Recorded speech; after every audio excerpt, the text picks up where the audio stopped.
So look, for listeners, I think this is really the actual start of the podcast. Probably. This is the start of the podcast. But I don't know how much. Yeah, I've got to go in I think I said it's got to go like quarter to. Yeah, that's fine. Or probably not 22. We haven't done one in like 2 years. More, like 2.5, almost 3, I think. Like, when was the last one was? It was it was around start of 2022, I think. So I think we did one that was kind of mid 22. Yeah, but like early mid. I guess it must have been like yeah. May, so that sounds so. It's about 2.5 years. Yeah. Yeah. And we've just been cooking since then. I think we actually did two because we did one about the Ukraine. Yeah. And then we did one more like mid-year that was a bit more directionless. That's right. That's right. I have, this is unusual for me to do any form of preparation before speaking. But yes. It did occur to me that really, and I know there's going to be some controversy about this, nothing has actually happened in that time until very, very recent, until like the last couple of weeks. That's right. What was it? A week happened real fast, as it were. Decades happen in whatever. Decades happened in a week. Like, but I mean, I don't know the extent to which this is just memory holding, but I couldn't. If you asked me to tell you what happened in the last 2.5 years before last week, that is to say, what up until last week, I don't know what I would say. Yeah, I think that's right. I mean, it occurs to me. I mean, firstly, I think I should say that although nothing's happened, I don't think that is the reason we haven't been podcasting. It's because we haven't had any time anyway.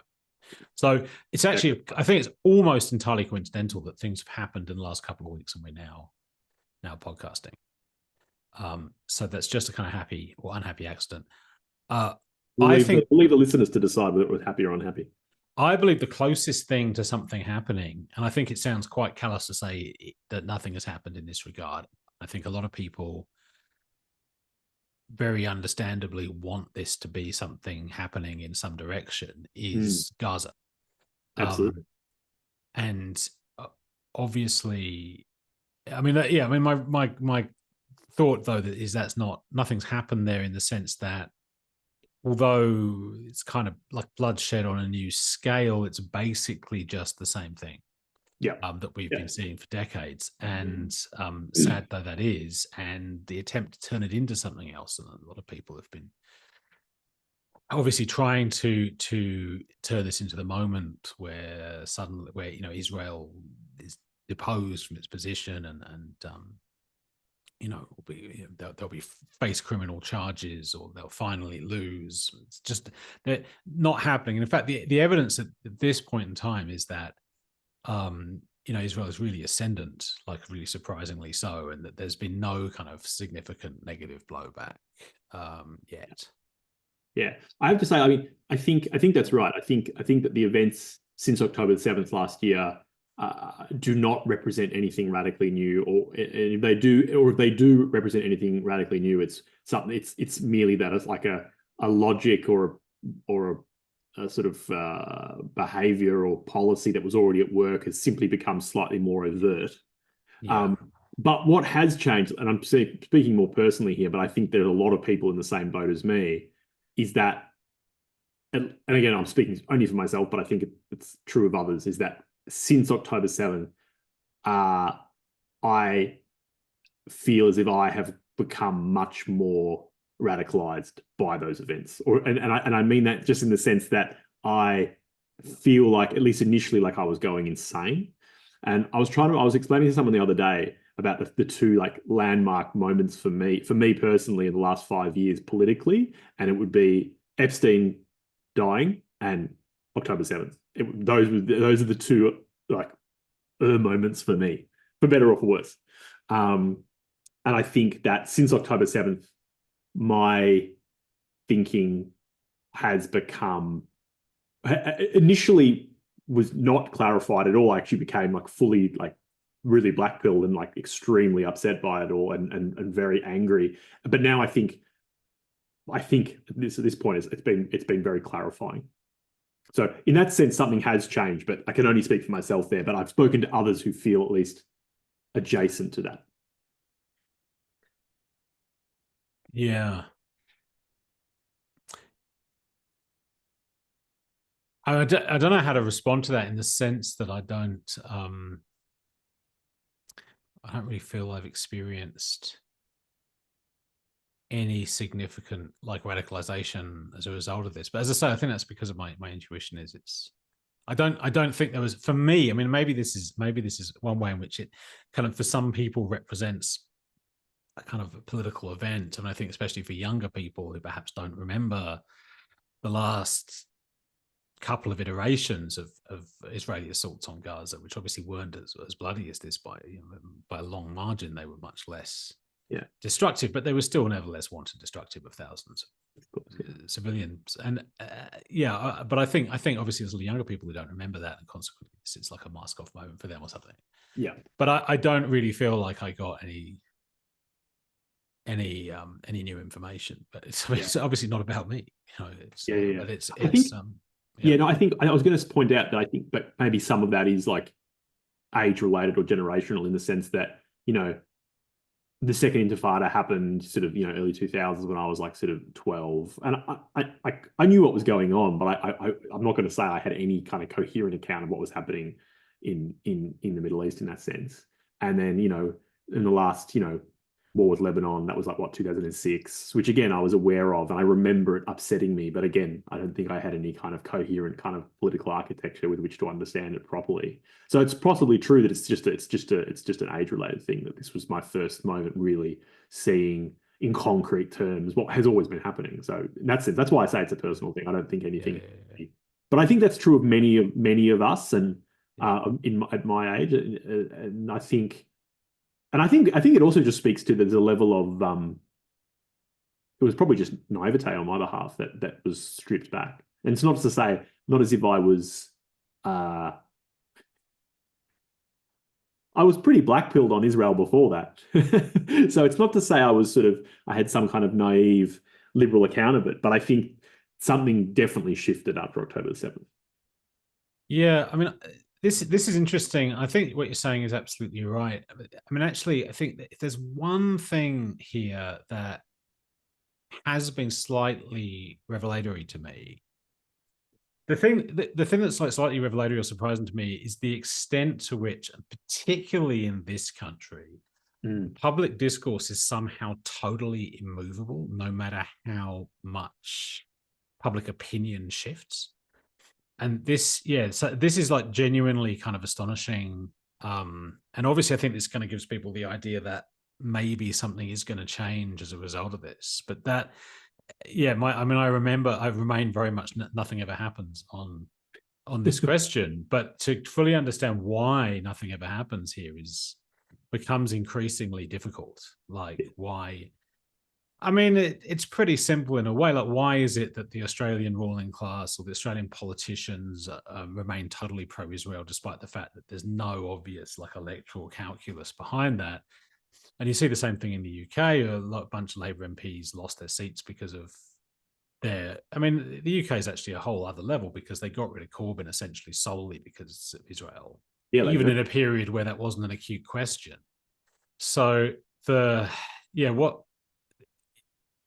this kind of just sticking by Israel is this like incredible imperative for the political class. I mean, in Australia and in the UK, I mean, the ultimate answer to that, as far as I'm concerned, is analytically is simply that these are not genuine sovereign countries. They're American protectorates, and consequently, and that's understood at some level by everyone who's a politician. They know they can't take an independent foreign policy line, and consequently they don't. And except in maybe very minor ways, like they'll abstain on a UN resolution instead of voting against or something, it makes no actual practical difference. And even then, all the Zionist voices will cry genocide about it.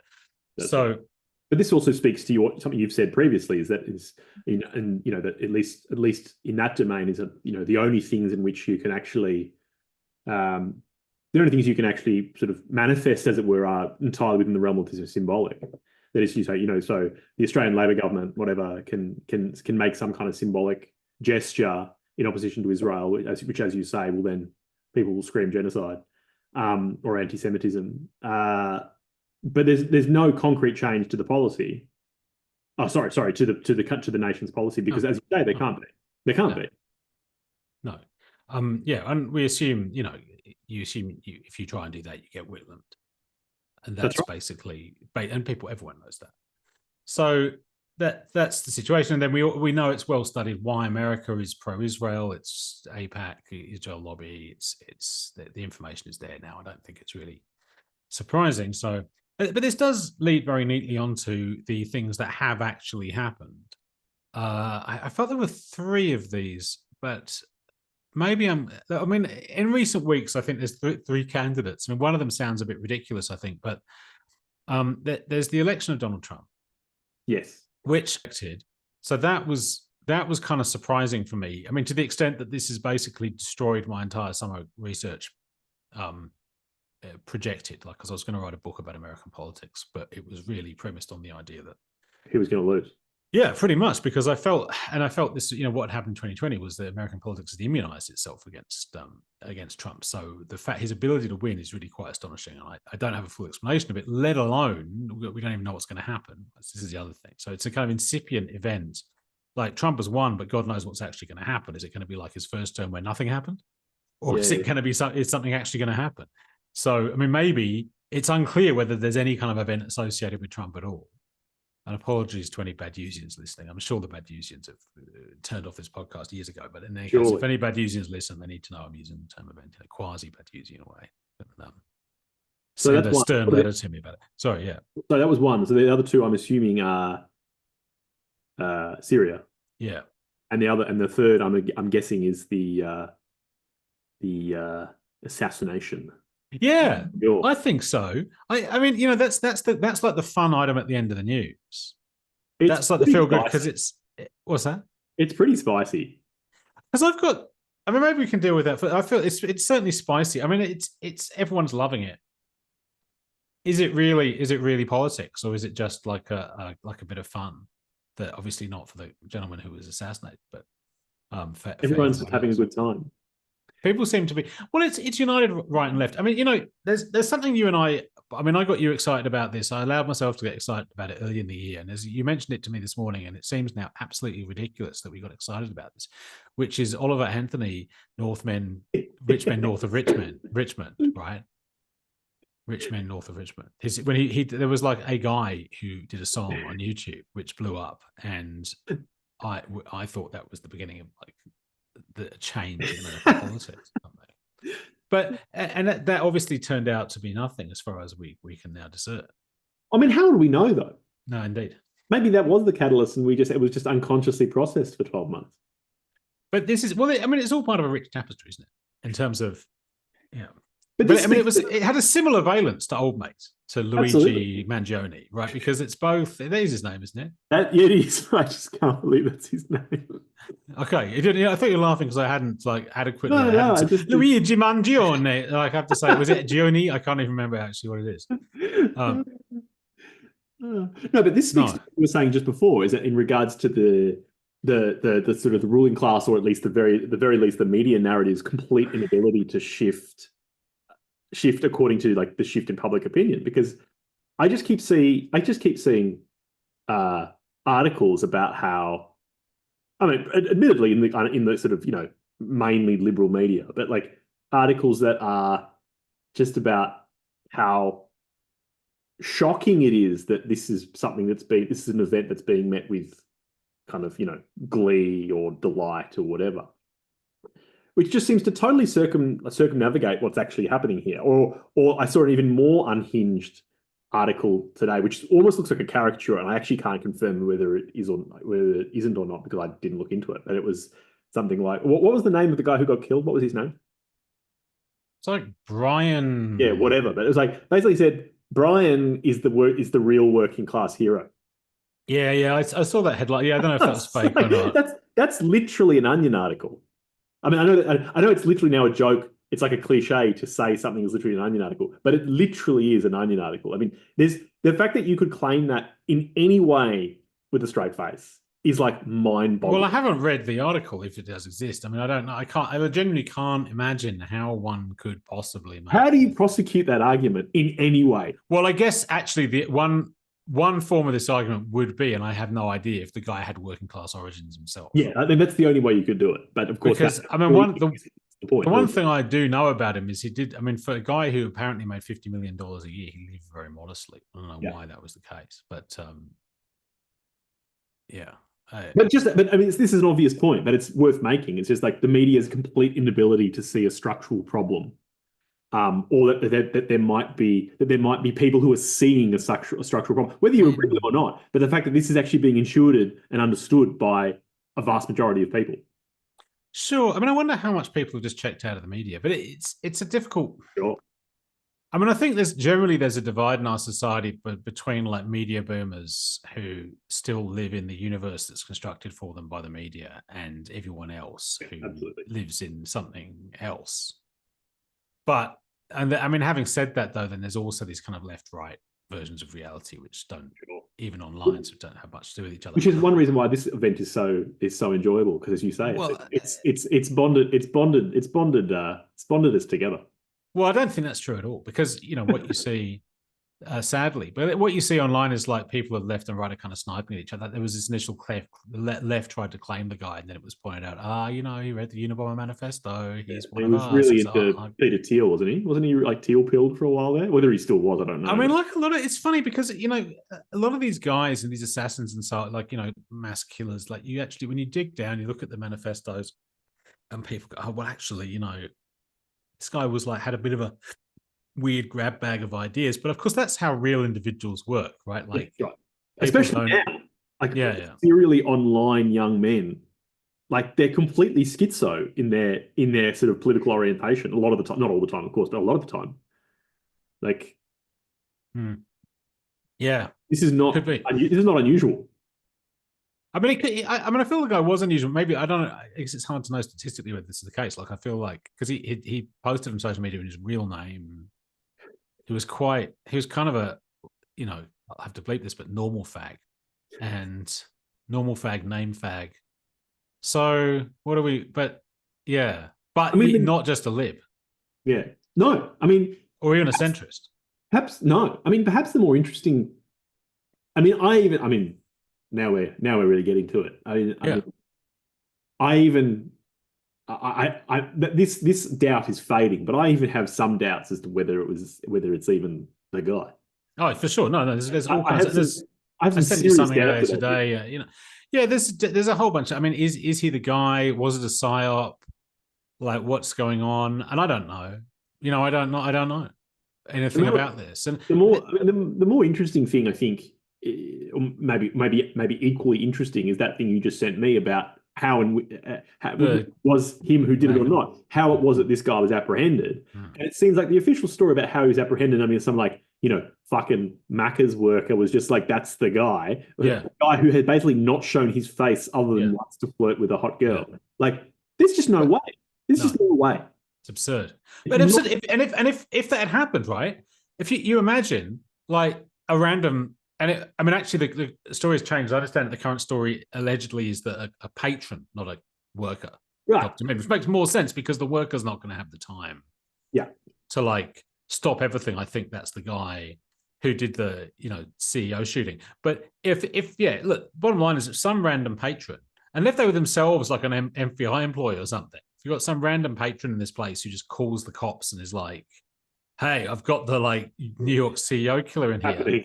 They are not going to like send a car down on that basis to like this random McDonald's. I mean, how many calls are you getting an hour in the 2 days after it happens from psychos being like the guys in the restaurant or the guys in the like there would have been hundreds.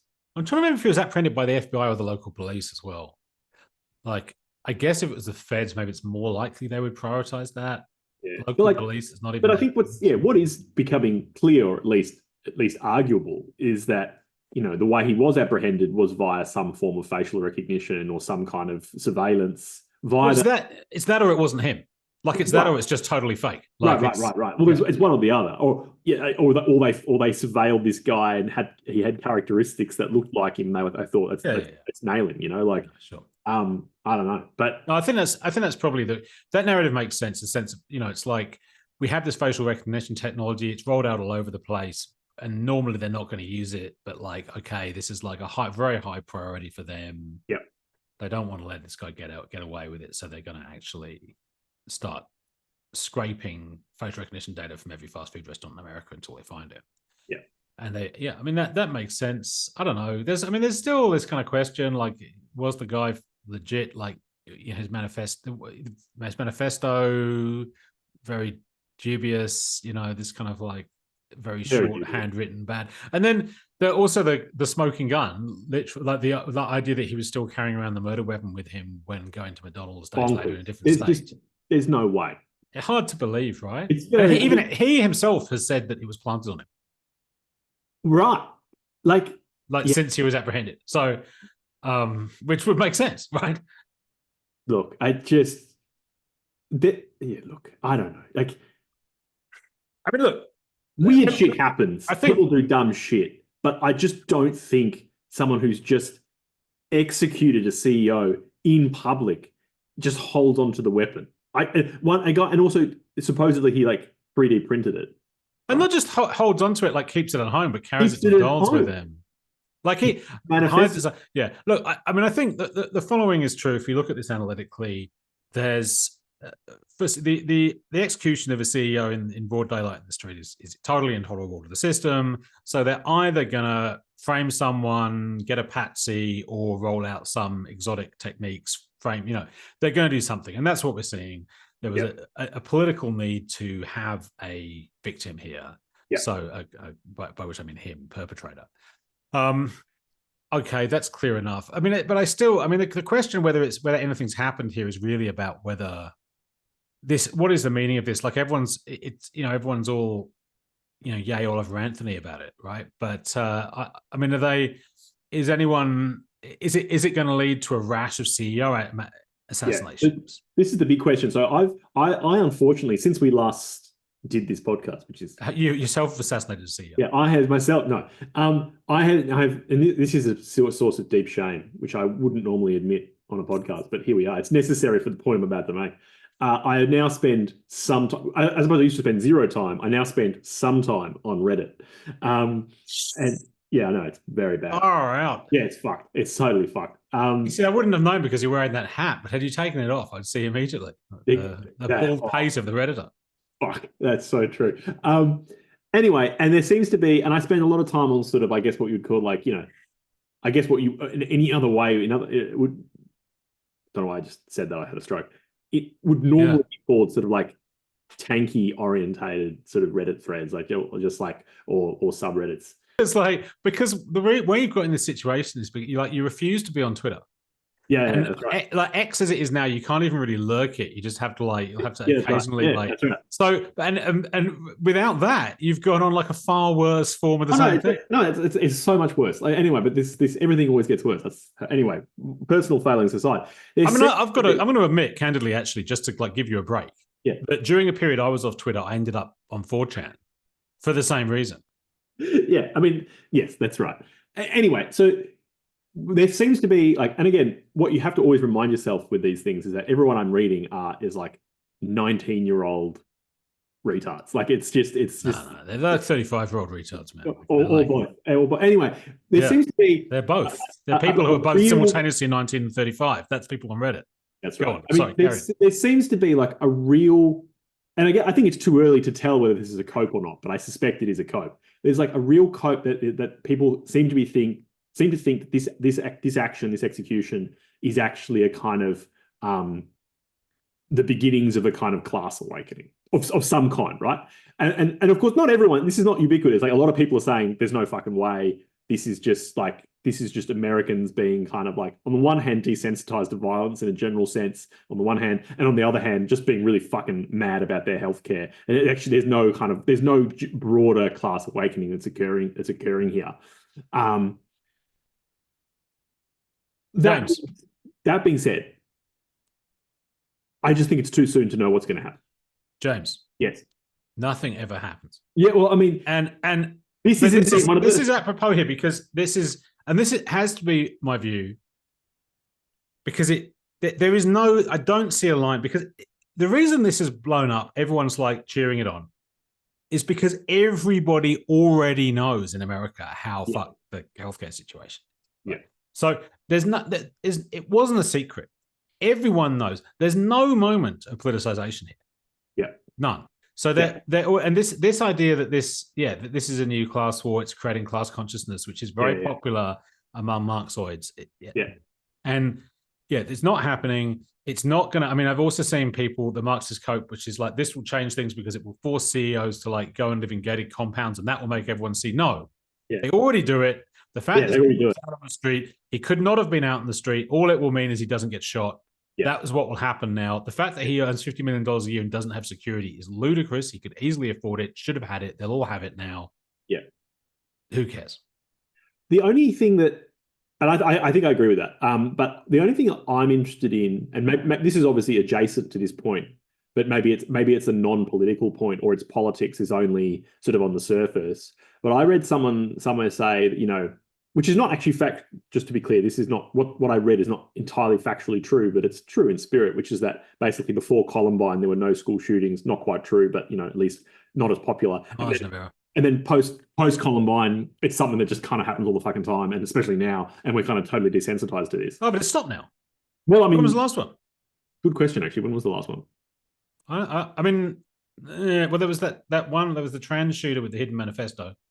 Yeah. Anyway, one side, but the argument they were making was that it was a kind of argument about, I guess, some kind of mimetic logic that people are just going to copy this now, right? No, and that's I think, and I think the point was not in any kind of at least then maybe on the surface, but no kind of genuine political motive, but just as a kind of form of mimesis, essentially. That it's like and I think that's a potentially more interesting claim about sort of violent action in America. That there's a kind of here's the problem with this for me, which immediately I agree.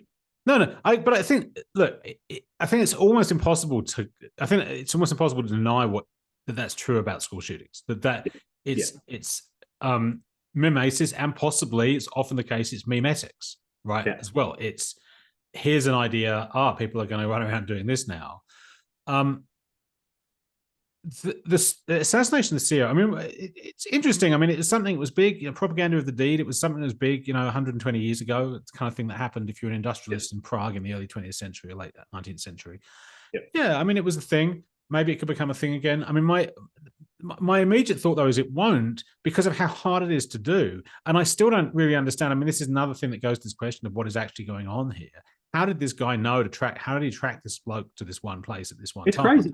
I haven't seen any accounts of that. I mean, and probably, you know, the people who know aren't going to tell us.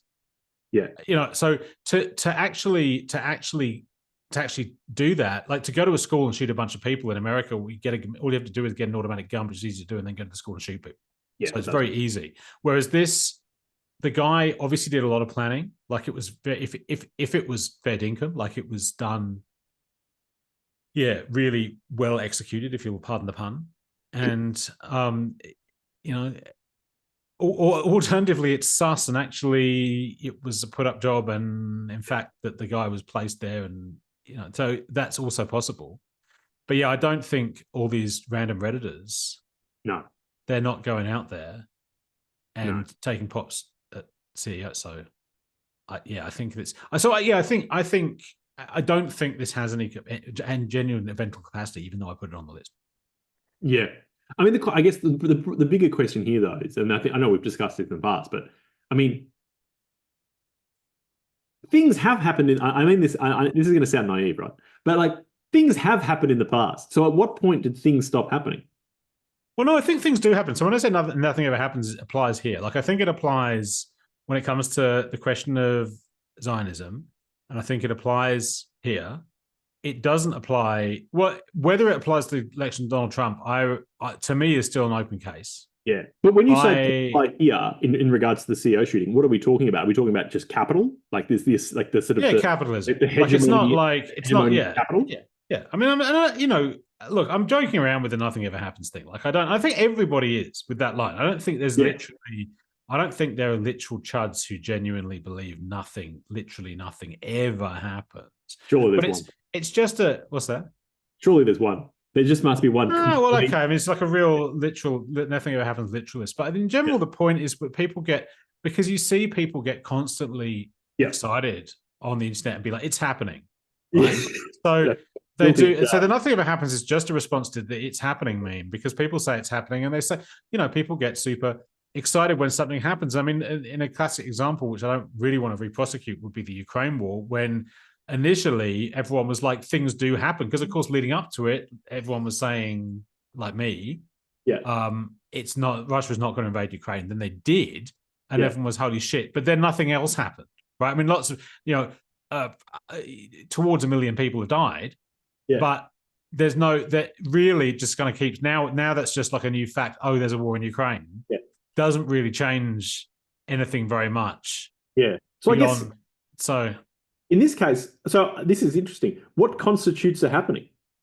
Well, I'm leaning on Badiou a little bit here, but yeah, I don't know, because Badiou's thing is because it's about subjectivity. So a real event has to be an event that people can orient themselves towards subjectively. Therefore, it's possible that by pointing to the void in the situation, that Mangione could, the assassination of the CEO in New York could be an event that people gravitate towards, right? And that could be true of Gaza, and it could be, and it's very hard to know because it's not, necessarily immediately apparent, and so on. So we could have events. I think in your case that makes sense, but I don't think the other people online talking about happening or not happening are not thinking in Badiouian terms. No, they're talking. No, I'm not either. I mean, I'm just, I think I'm kind of rehashing the Badiouian thing to explain, in a sense, why I don't, what I do think, which is not that. I mean, I think happenings, happen when things genuinely change.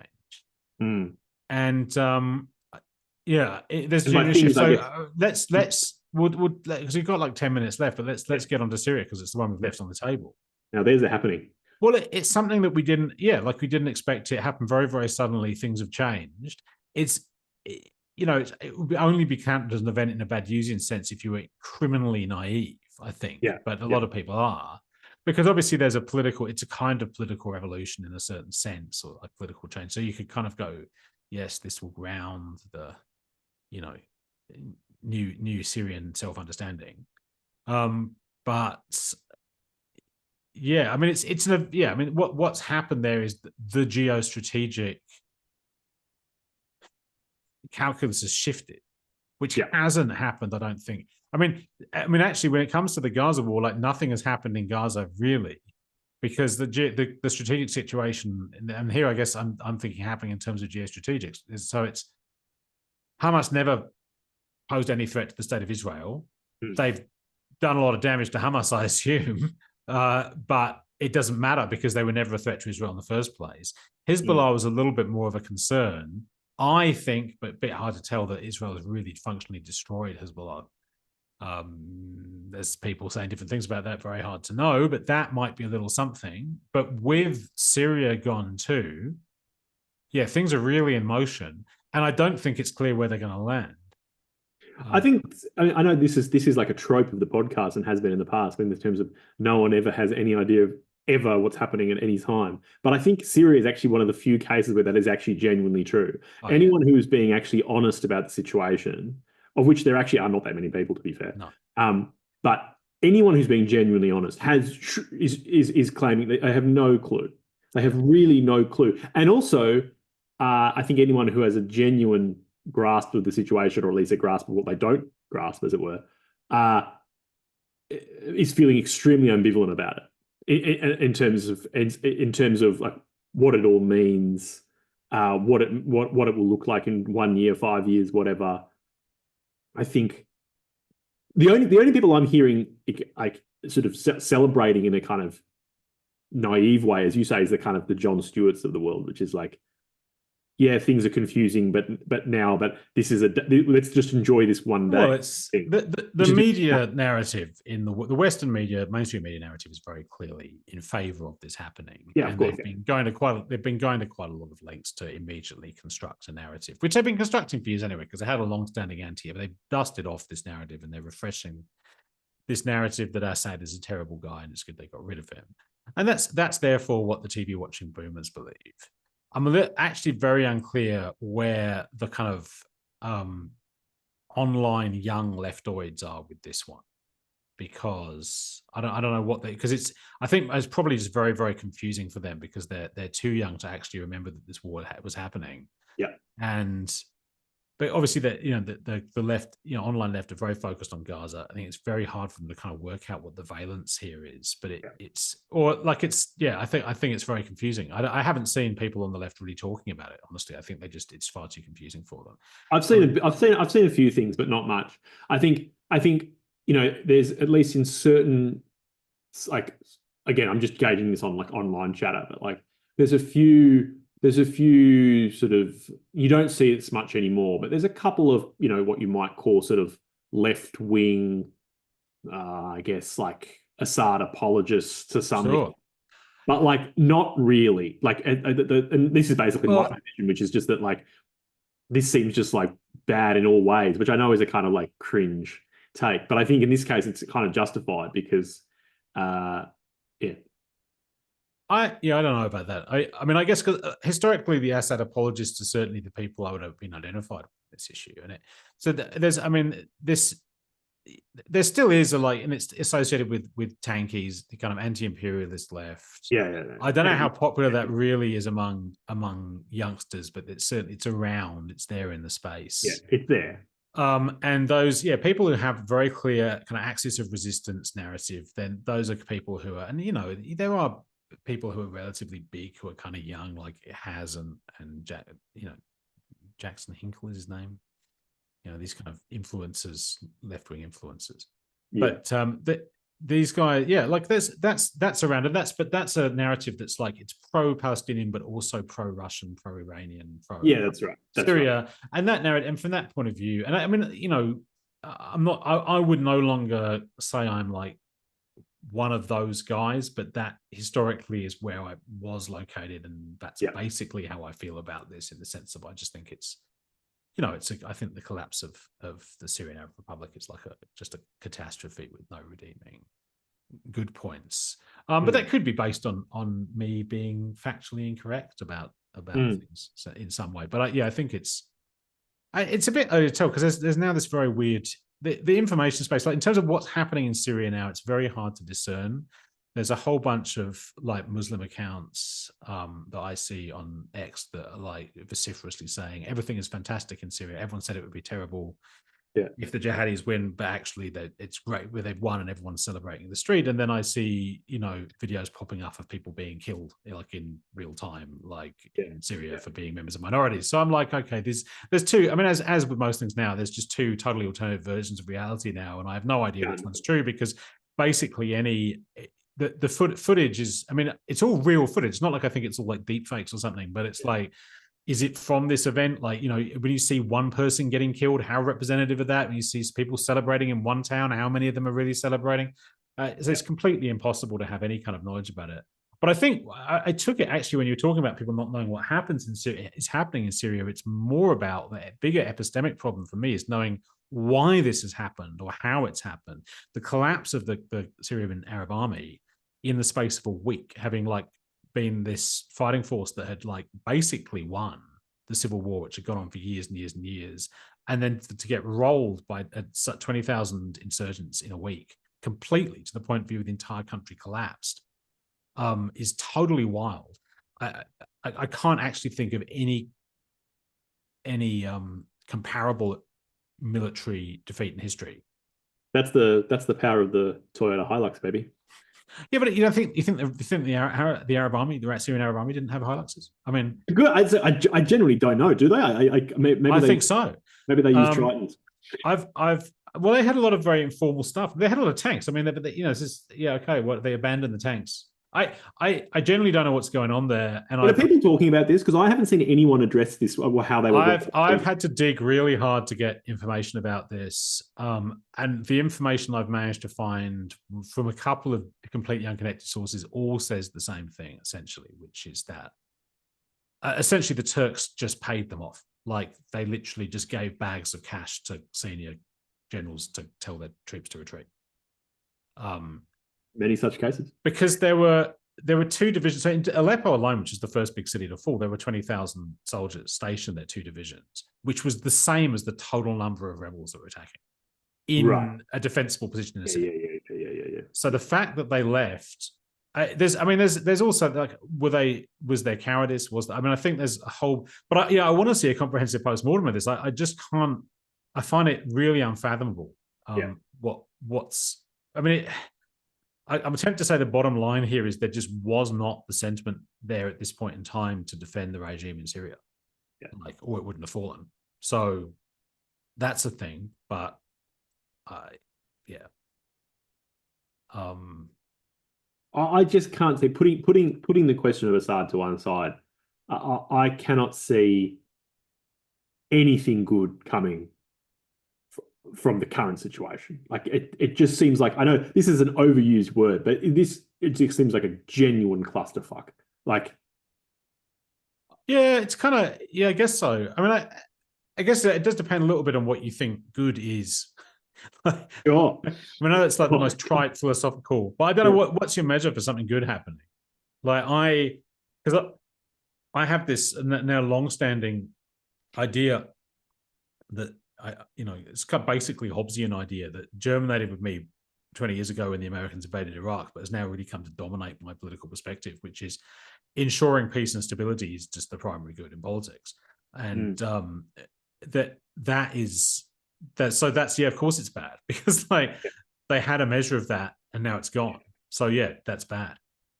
I think that's really what I have in mind. Is it like, and especially if you sort of take a step back and look at the history of the Middle East since the 50s, and you see the broader picture there is the defeat of the sort of pan-Arabic kind of nationalism, in various ways, and the ascendancy of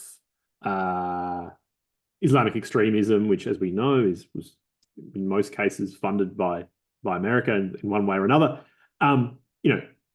Putting to one side all the problems you might have with individual leaders or whatever, which I think are perfectly justified. I've never been, perhaps slightly different to you, I've never been someone who's going to say, well, the enemy of my enemy is my friend necessarily. I'm not saying you think that, by the way. It's just like, I'm not going to necessarily defend some of these guys. But the alternative here is as bad, if not worse, in many cases.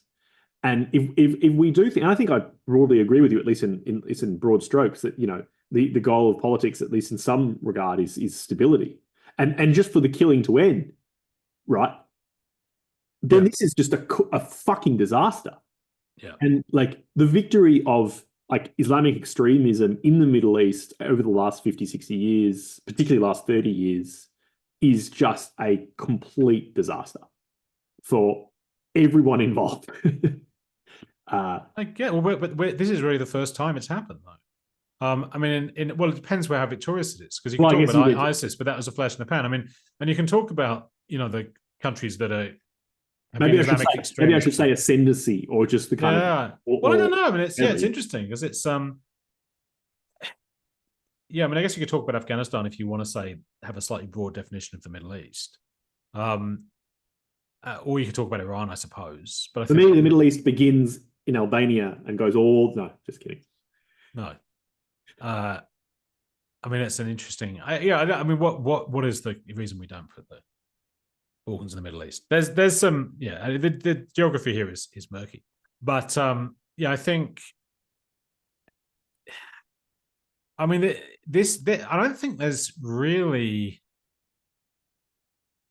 I'm just casting my mind back. I guess because people are going to, you put Iran together, because Iran was the first country that had an Islamic revolution, had this kind of this modern radical Islam take over. But of course, because it's a different form of Islam in Iran, it's hard to connect this up to what we're seeing in Syria. Afghanistan is more to the point. It looks like there've been Taliban fighters from Afghanistan involved in Syria, so maybe it's in some sense the same thing as that same phenomenon. But then, there also has to be a connect. This is a slightly different point, but there's also obviously a connection here, or at least there's worth mentioning what this means for Israel and the Golan Heights. Yeah. This changes everything now. Like, it's No, like, well, Israel's grabbing territory already. yeah, I mean, they're clearly just like grabbing. It's a massive land grab. Yeah, no, it is, and it's a very interesting strategically speaking, because the Golan Heights is already kind of quite.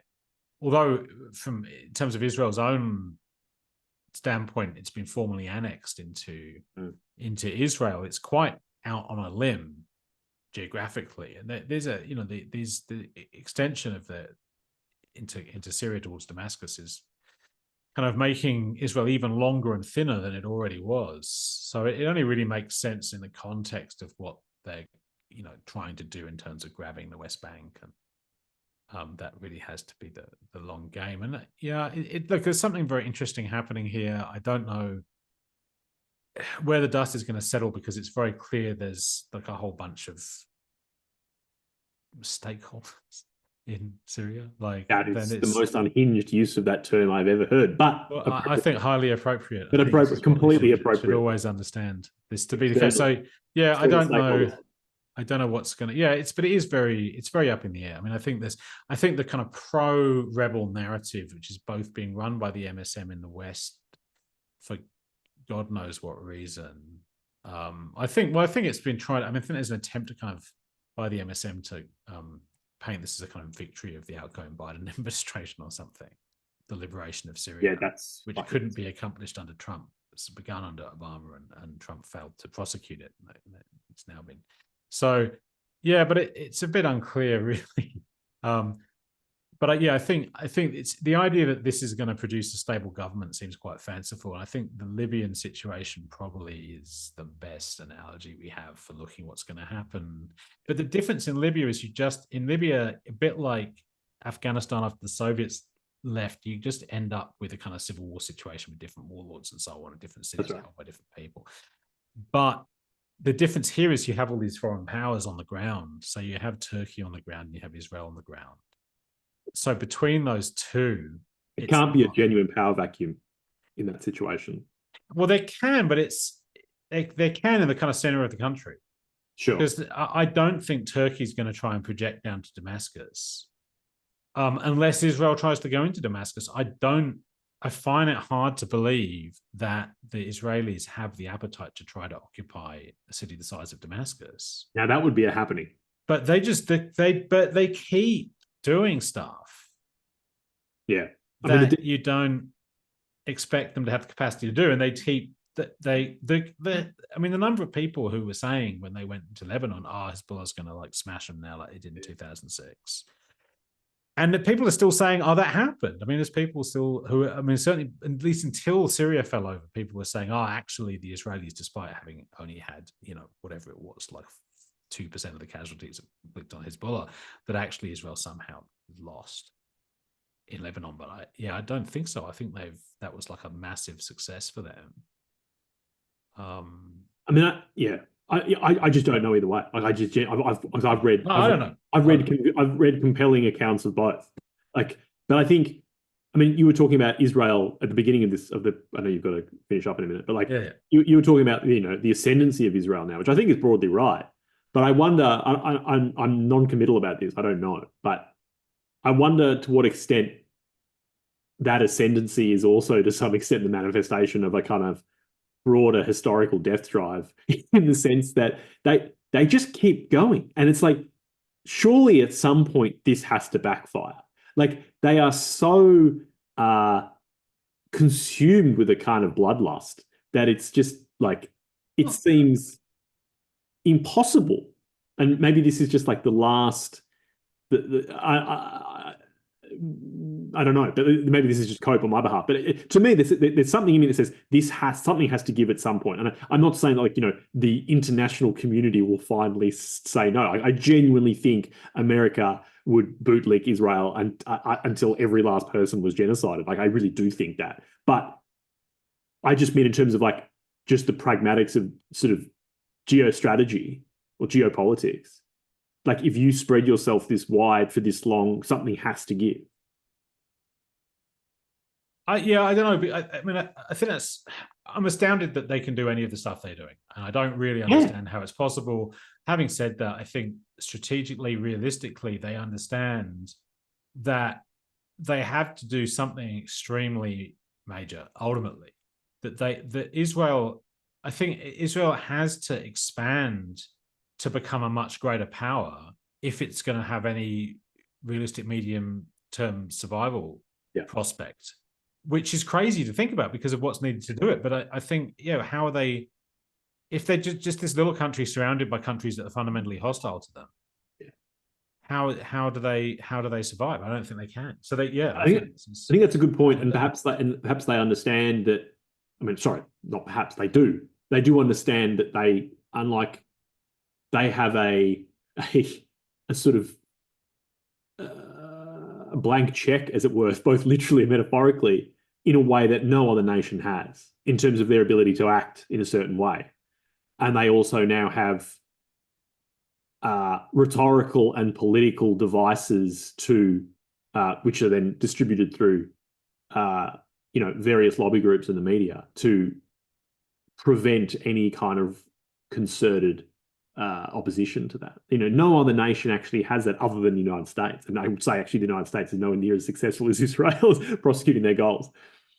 And I think you're right. I mean, I think that is actually now that you say that, that's sort of the real black pill there for me, at least, is because I'm still relying on this idea that if they keep going, something has to stop it from, well, that might be the case. Yeah, maybe it is, but it isn't necessarily so, I guess. Maybe I don't see where it's coming from now.